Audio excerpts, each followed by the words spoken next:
Good morning, students. Myself Abhishek Sharma from MLZS Z School Jhansi.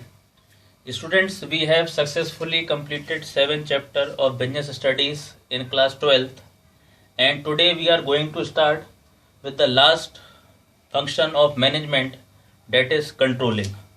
Controlling is the last function of management which we are going to discuss in today's class.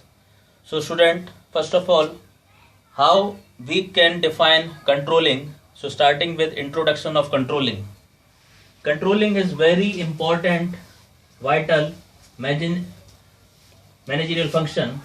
It is concerned with taking necessary measures or preventive actions to ensure achievement of institutional goal.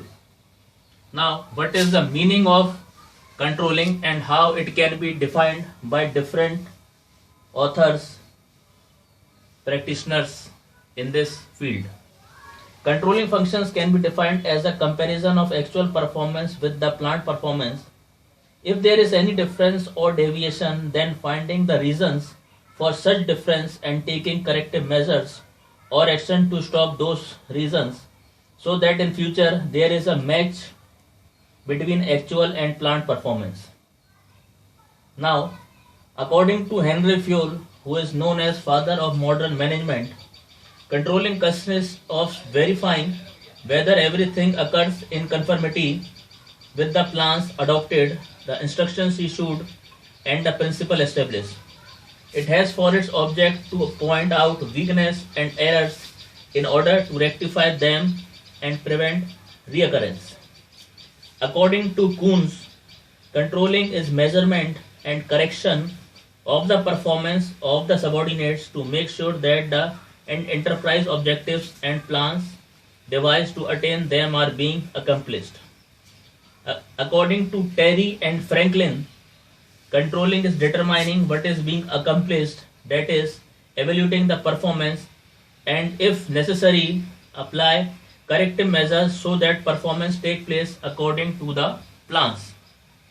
Now, controlling is not last function of management, but it is the function which brings back the management cycle to again planning.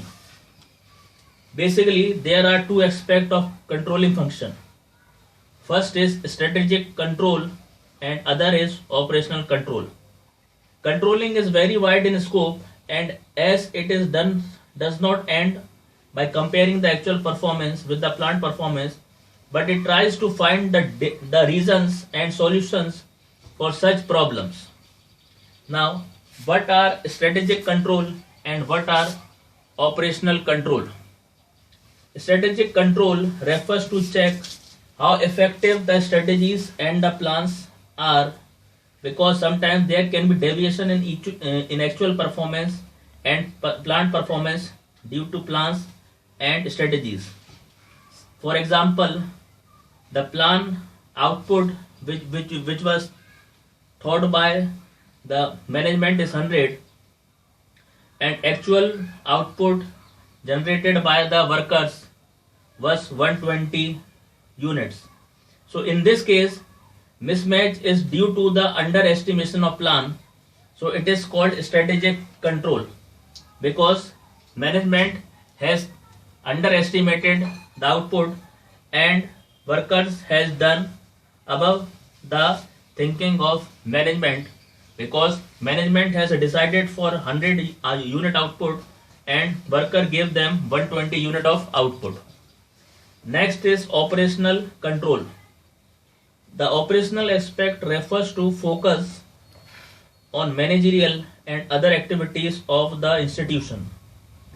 That is to find out whether the mismatch is due to fault in the actions or activities.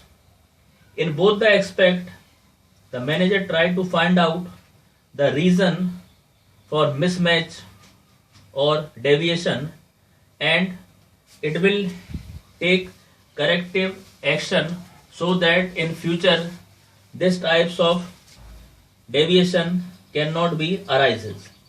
So once again, controlling function is the comparison of actual performance with the planned performance. If there is any difference, then finding the reasons for such difference and take corrective measures so that in future there is match between actual and planned performance. So that's all for today. Thank you and have a nice day.